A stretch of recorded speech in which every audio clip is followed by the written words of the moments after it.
Because today we're diving into a moment so bizarre, so unexpected, so musically dramatic that even your Tia got chills. Alicia Keys, Jay-Z, Clive Davis, all in the same luxurious glitter-drenched room, asterisk, and someone. Yes. Someone leaves the entire industry shocked with one single sentence that nobody saw coming, but wait. Why was Alicia giving Jay-Z that look? Why was Clive Davis whispering like he was dropping the secret recipe to Coke? And why did everyone suddenly freeze like Netflix buffering at 1%? People online are already screaming what happened at that party. Is this the beginning of another industry meltdown? Why does Alicia... You want to know what Clive Davis did for Whitney Houston? While he was busy trying to bring her back. See, people forget, before she came to the United States, he sent her on an international tour. And she went out on tour and she was still getting high at the time. Let's see. What happens if I put in Whitney Houston?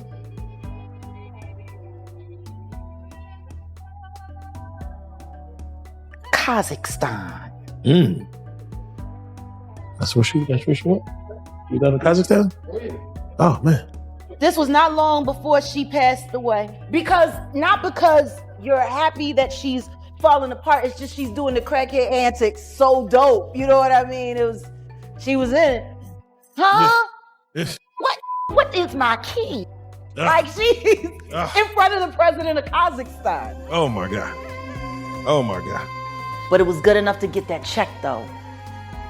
And then he put her in rehab to clean her up right before it came time for America, because she had to at least appear sober in America for the whirlwind story. And then they brought in R. Kelly to do that song for her.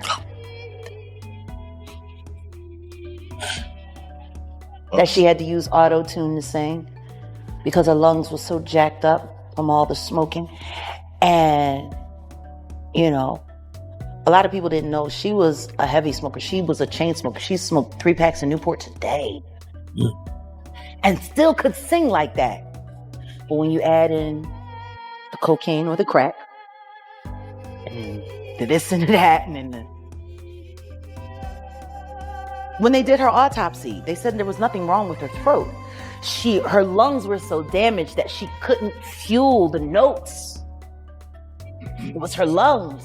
It wasn't. Her voice was fine. Oh. That's how Clive did it. Alicia looked like she just solved a 20-year-old mystery. Sources, anonymous, dramatic. Probably over-caffeinated. Claimed the atmosphere was so tense you could cut it with a tuning fork. And the moment Alicia opened her mouth, the entire VIP section nearly short-circuited. Strap in, because whatever you think happened, multiply it by 10. Add a piano chord, sprinkle a little chaos, and you'll still be wrong.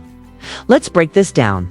The room was buzzing, the kind of energy you could practically feel crackling through the air, and everyone knew something was about to happen. Alicia Keys walked in like she owned the space. Piano genius, poised, carrying a presence that made even the most confident executives pause mid-sentence. Jay-Z was already there, leaning casually against the bar, eyes scanning the crowd as if calculating every potential interaction, and you could sense the unspoken tension in the room. Clive Davis hovered near the corner, a clipboard in hand, notes scribbled furiously, orchestrating what felt like an entire production, every move deliberate, every word measured. And then there was... And y'all can hear that fairy tale about Clive Davis.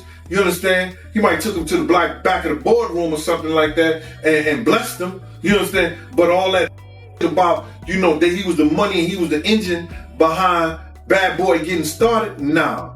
You know what I'm saying? Because Kirk Burroughs was the brains behind it. You understand? Knowing how to get the money, knowing, how to write the up. You understand? For the artists, for the people, and taking care of that.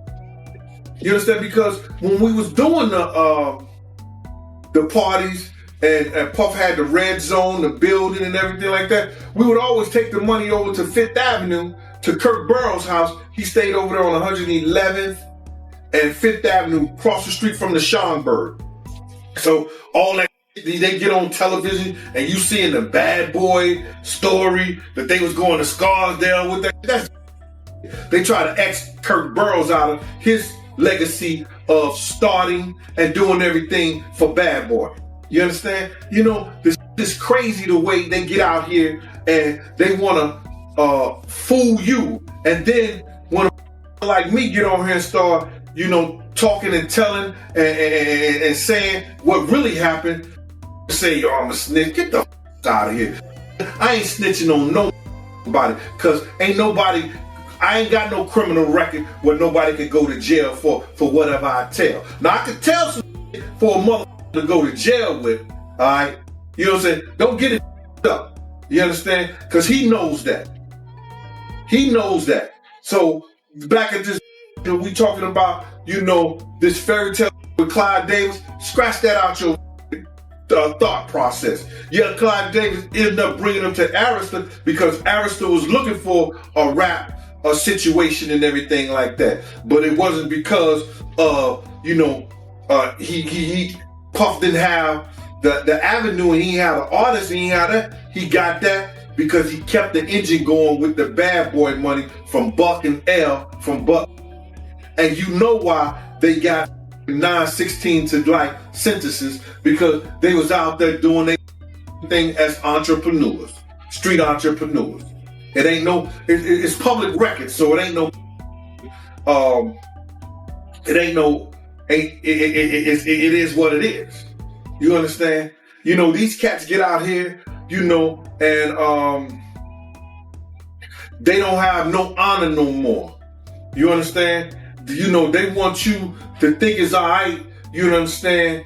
And they hard body because they sitting around here kissing other men in the mouth and, you know, dressing like they feminine and everything like that, and want you at the masses to think, yo, it's all right, that's the new millennium. If it was the new millennium, I don't want no part of it, bro. You understand? I'm good. I'm not gonna be the old in the chain in the club with a chain tight around my neck and everything like that. I'm not gonna be the old that you gonna see with no tight jeans on. You understand? You understand? I'm not gonna be the big old with none of that on. Diddy, larger than life as always, gliding through the crowd with a grin that suggested he knew more than anyone else in the room. A mix of charm and control, making sure the spectacle was exactly as it should be. The party itself looked like a scene straight out of a music video. Lights bouncing off champagne glasses. Laughter and conversation colliding with the beat of the DJ spinning tracks that seemed to anticipate the moods of each table. People whispered about who was networking with who. The subtle hierarchy of influence that decided whose careers would take off and whose would stall. And everyone knew that even the smallest misstep could carry consequences far beyond what the uninitiated could imagine. Alicia moved through the crowd, calm yet alert, exchanging polite nods. Measuring smiles, every handshake weighted with significance, every laugh a carefully placed signal. Observers might have thought it casual, just another night in the glittering world of music elite, but insiders knew better. Each glance, each conversation was part of an invisible game, an intricate dance of connections and alliances, a silent negotiation of power and visibility. People lingered by the corners, eyes darting, waiting for the moment when she would play, the moment when the piano would transform the room, and suddenly all the tension, all the plotting, seemed to converge into that single heartbeat before her first note.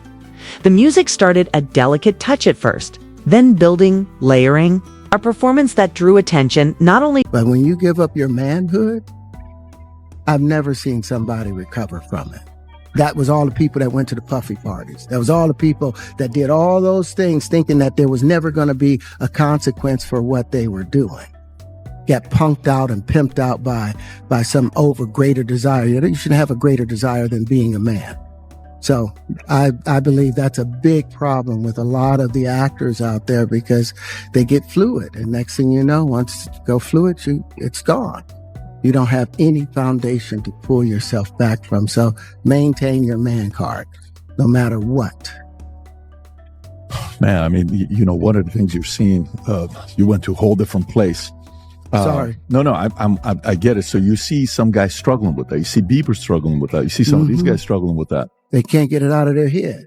They can't get it out of their head. The things that they did, no matter how they did it, whether they were drunk or high or whatever, you gave up your man card. You need therapy.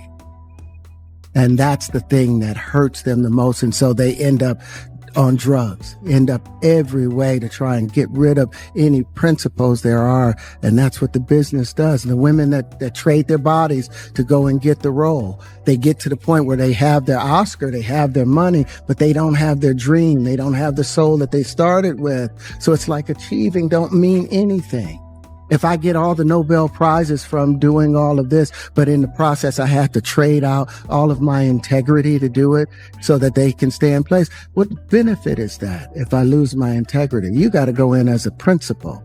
And what we were brought in here as men. We produce 1,500 sperm per heartbeat for a reason, because the aggression is necessary. You don't trade that in, no matter what. Did you ever have the opportunity where you got invited and you said no to it? Hell yeah. What was the consequences when you said no? Puffy invited me for weeks, asking me to come and teach him how to, wanted me to be his acting coach for a while. Go there and he's sitting around just looking. I'm like, okay, what's the material you want to work on? He's just looking at me. Then next thing you know, okay, hey, will you help me? I want to hear your music. So I come over there and I play the music, and he's sitting there just looking at me, like waiting. Okay. So then my assistant was like, he wants to hang out with you next week. And I was like, for what? He's like, I think he's trying to, that's what my assistant said. I was like, oh, okay. Now I get it. So now no more communication. Now you know to be hands off with somebody. A number of producers come in and make the approach, and you threaten to punch them in the mouth, or threaten to knock their head off for talking to you or looking at you like you're a woman. When you approach a real man about his masculinity, you're going to get a real reaction back. It's a difference when a guy walks in a room and when a man walks into a room. And a man don't take the same things that a guy will accept. So always be the man in the room. And that's always been my whole thing. And I've lost businesses because I don't bend over in that way. I don't compromise. I don't play gay roles. I don't kiss a man. I don't do that, because the man card means everything. Not only to her talent, but to the meticulous preparation that made every note land perfectly. Even the seasoned executives and performers, who thought they had seen it all, leaned in, recognizing the precision behind the artistry, the unspoken hours of work, the careful curation of public image and private strategy that had brought her to this peak moment. Around her, conversations continued.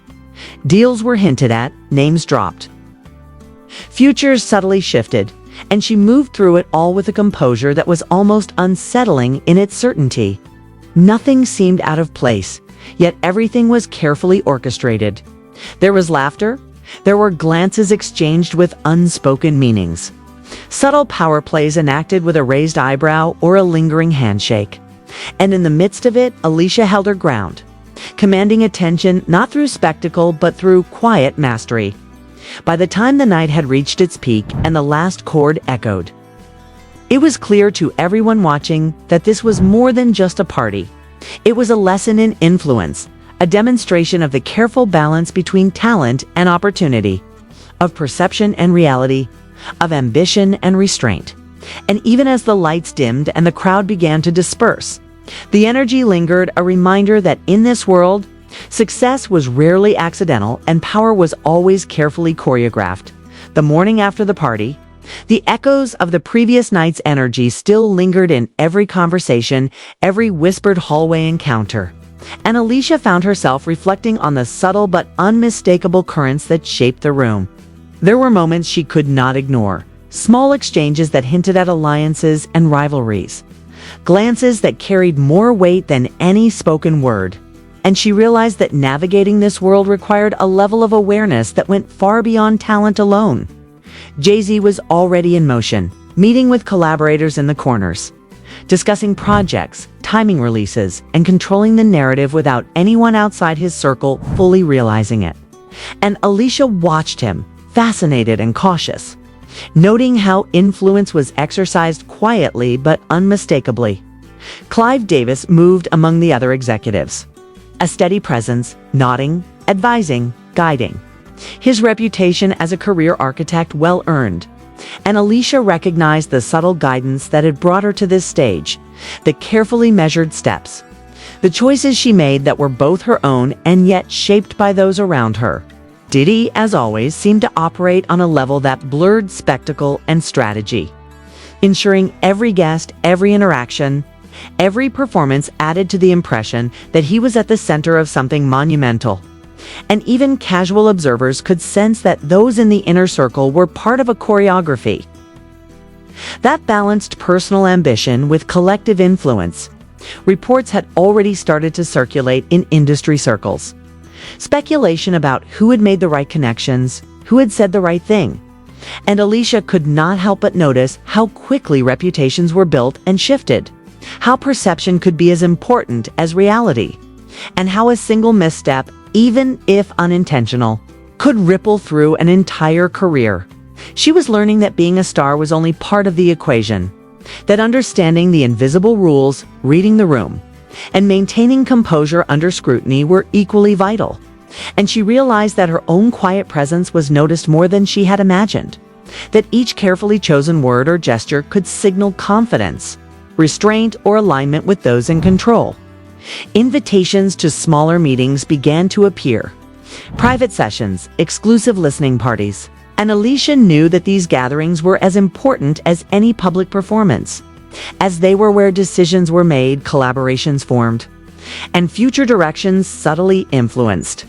Conversations about upcoming projects, potential collaborations, and strategic timing were layered with nuanced expectations, unspoken pressures, and the ever-present gaze of those whose opinions could elevate or stall careers.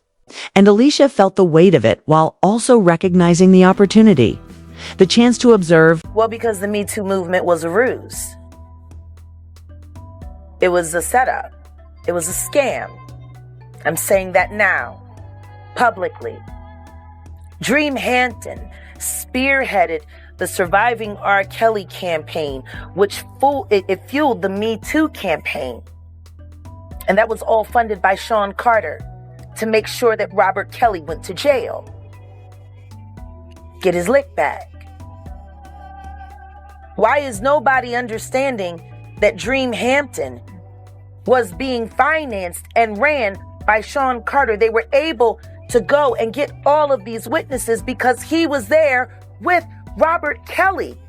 How does Jay-Z sit down with Gayle King and she not ask him one question about the intersection between him and Aaliyah and Robert Kelly? This is insane that people keep refusing to see what's right there. If the Me Too movement were real, why aren't they speaking now? They've also been very quiet in this time of the diddler's downfall. Jaguar, guess they're on vacation. If this goes to court, Jaguar, do you think that the world is going to be shocked by what comes out? Oh, absolutely. I just don't know why they are. It's been happening in front of everyone's faces for decades. For decades. How many victims? What's the difference between me and Judy Garland? Social media. How many victims? There was none for her. How many victims potentially do you think there could be? Thousands. Thousands. I've talked to hundreds that I deal with still myself. I have 3 victims right now who are willing to give testimony about not only what Mr. Carter has done to them, but his wife as well. They're a nasty little couple. They do nasty things. What do you think happened with Kim? Keeping people against their will. Putting people on planes while they're unconscious, just like Aaliyah got on that plane. Unconscious. There's a lot of things that people don't want to talk about, Pierce. Listen, like I said, Jay-Z and Beyonce are not here, unfortunately, to respond to that. I know. Um, I'm just being honest with you. No, you're perfectly entitled to your views, obviously. Kim Porter, Yes. a new book claims that Diddy may have been involved in her early death. What do you think of that? I think people should really look into that more. I am friends with Albie Shore. I love him. I love his children. I knew Kim. We used to all hang out together at the Kit Kat Club back in the mid-90s when Diddy was first starting his reign. I watched that whole thing happen. And everything that Albert has been through, every attempt on his life that has been ignored by the authorities, it all leads back to Diddy, and everyone knows it. The wiretapping of the phones, putting AirTag on children during visits. These are normal practices that these people do. The chance to observe, to learn, and to navigate the complex interplay of relationships and ambition. Each encounter, from casual nods in the hallway to extended discussions in private rooms, carried significance. And Alicia began to understand how patience, discretion, and awareness of the dynamics around her would define not just her immediate opportunities, but her trajectory in the industry as a whole. The energy in these circles was palpable. A mix of charm, calculated interactions, and performance. And she realized that maintaining her own integrity, her unique voice, and her focus on the craft while simultaneously engaging with the currents of influence was a balancing act that demanded constant attention and subtle strategy. The lessons were clear, and even as she moved from event to event, meeting to meeting, she carried with her the knowledge that every interaction mattered. Every decision was observed, and that thriving in this world required a combination of artistry, intellect, and careful observation. A realization that left her both energized and contemplative as she prepared for the next stage of her journey in the high-stakes landscape of music, fame, and power. The weeks that followed brought Alicia deeper into a world where every interaction felt loaded with possibility and consequence. Back on land. Safe. See, he didn't get Safe. eaten by the plankton. Yeah, my face is on Sure. fire. I'm No, burnt to no. fricassee. Oh, yeah. Y'all gotta agree. There's white sports and there's black sports. There's certain things. Kayaking with the whales. We need to be on the boat for the yacht doing for new that. things. Doing new Yeah, things. but anything New can things. happen. Like, we gotta get back to the kids. Why does your joint last so long? Because you're on the story. I'm on the actual Instagram. I mean, I know why. So we can't cut it off. Cheers. Cheers. You crazy. Okay, what you want to do? Skydive next? Where casual conversations carried weight and the smallest gestures could alter the trajectory of projects and partnerships. And she learned to move with a quiet confidence that commanded attention without demanding it, observing how people maneuvered, whispered, and negotiated behind the scenes, realizing that influence often operated invisibly, yet left unmistakable marks on careers and reputations. And she began to appreciate the intricate balance of being both present and strategic, of participating fully in the moments that mattered while reserving judgment and timing her responses carefully, knowing that patience often spoke louder than words and that discretion was a form of power that could not be underestimated. Each day brought new experiences, invitations to exclusive events where industry leaders gathered, discussions about upcoming collaborations, and previews of projects that were still shrouded in secrecy. And she noticed how those who understood the unspoken rules seemed to glide effortlessly through the spaces while others struggled to keep pace. And it became clear that her ability to navigate these environments with grace and awareness was as crucial as her musical talent, that understanding the dynamics around her allowed her. I was a party favorite. What does that mean? I was a party favorite. I was somebody you could take off the table. So you're telling me they set children I set children on a table. like when you go to a birthday party and they have gift bags for everybody that comes that have candy and toys in them. Yep. And they set them on the table. So you're telling me at the freak off parties They put children on the table instead of gift bags. And then people can do what? Take you off the table and have you, even though it's against the rules to do certain things like triple held. Sometimes that's against the rules. Like for me, that was against the rules, but that didn't matter. That did not matter. So they come choose you off the table, do whatever they want with you, and then what happens? And they put you back on the table.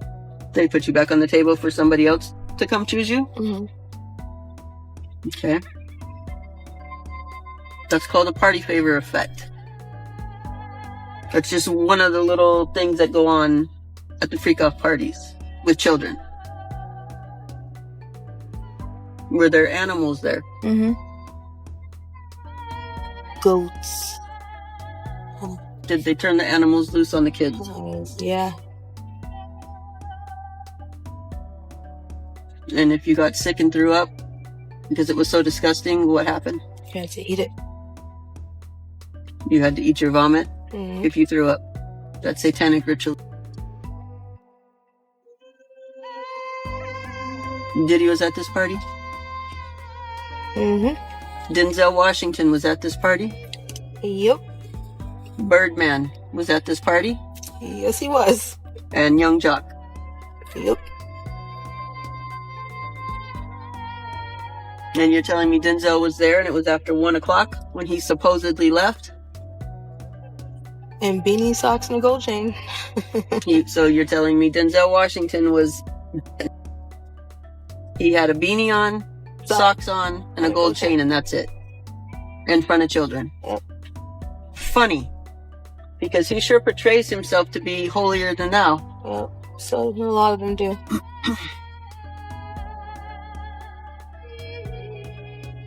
I think you also told me that one of those men have a birthmark.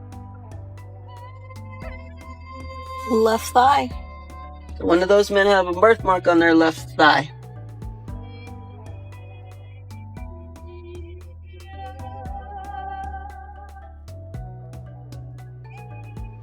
Yep. To make decisions that would protect her integrity and expand her influence without unnecessary conflict or exposure. And this understanding gave her a sense of control in an environment that was otherwise unpredictable and fast-moving. She also began to see how narrative was shaped, how public perception could be managed through careful choices, statements and appearances, and how timing could amplify a message or dampen controversy. And she realized that the most powerful moves often happened quietly, away from cameras and headlines, in rooms where decisions about visibility, branding, and career direction were made by those with experience and vision. And she absorbed these lessons, applying them in subtle ways to her own approach, ensuring that her public persona remained authentic while her private strategy allowed her to thrive amidst the pressures of fame and scrutiny. Even in moments of rest, when the lights dimmed and performances were over, the weight of these insights lingered, a constant reminder that the industry was as much about perception, relationships, and timing as it was about raw talent. And she felt a growing sense of mastery over the space she occupied, understanding how to engage without overcommitting, to assert herself without confrontation, and to observe without being passive, recognizing that each choice had implications far beyond the immediate moment, and that her ability to maintain equilibrium was both a shield and a tool. By the time she reflected on the cumulative experiences of these months, it was evident that her journey had been shaped not only by her own dedication and artistry, but also by a careful understanding of the forces, personalities, and structures that influenced every decision, every opportunity, and every interaction. And this awareness gave her the clarity to make informed choices to protect her craft and to navigate the complex web of relationships and It happened in the Hamptons. That's the day I met that me and Alicia, we hung out there and then we left. And that's what happened. That was 20 years ago. That was not in LA or Miami. But I know they're going to play games with them pictures. It's all good. I don't really care.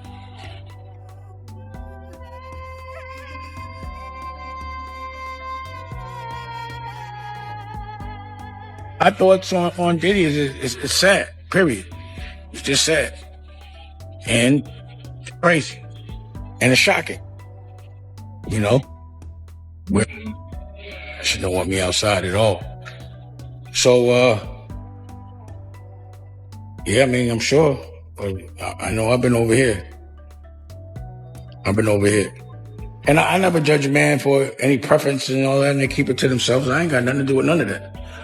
So, none of that. And, you know, I don't know anything about any of those things. From 2005 on, I wasn't around. You know, and that was the reason why I wasn't around. So what's good is I don't know anything. I just know I wasn't there. And whatever happened is it's a mystery to me, like it was a mystery to everybody else. But, you know, I know that my instincts told me to get the out of certain environments. I'm not gonna say necessarily that one, but, you know, things that were along those lines. You know what I mean?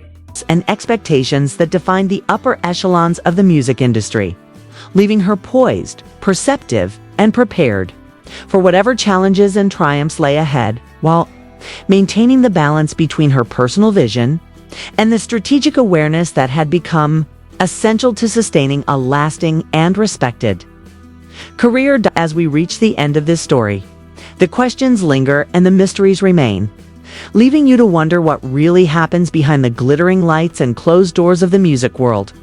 And you have to ask yourself, who is really shaping the careers we admire? Who is pulling the strings in ways we never see? And how much of what we think we know is just the surface of a far more complex picture? And maybe it makes you look at the next big performance or chart-topping hit differently, wondering what strategic moves, careful guidance, and unspoken negotiations led to that moment. And whether the silence of the stars we admire is a choice or a necessity, a shield or a signal. And it is in that tension between perception and reality that the fascination grows, drawing you deeper into the story, making you question, analyze, and speculate. And that is exactly why you need to stay engaged. Because every new event, every new release, every whispered insider report has the potential to shift the narrative and reveal more about the world we thought we understood. And your perspective matters in the conversation about influence, artistry, and strategy in industries built as much on optics as on talent. And now it is your turn to weigh in. Share your thoughts and join the discussion. Because this story is far from over, and the next chapter could be right around the corner. So hit that like button, leave a comment with your theories and insights. Subscribe so you never miss an update. And keep your eyes open, because the next revelation might just be bigger than anything we have uncovered so far.